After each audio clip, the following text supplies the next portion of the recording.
సుక్కలతో గొడుగెత్తింది భూమి.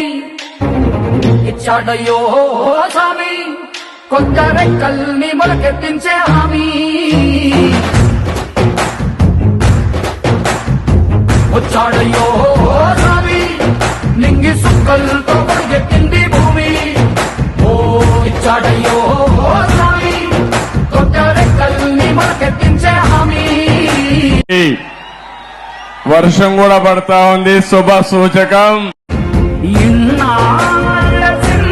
చీకటి తెల్లారే సమయం కుదిరి వచ్చాడయ్యో స్వామి నింగి సుక్కలతో గొడుగెత్తింది భూమి.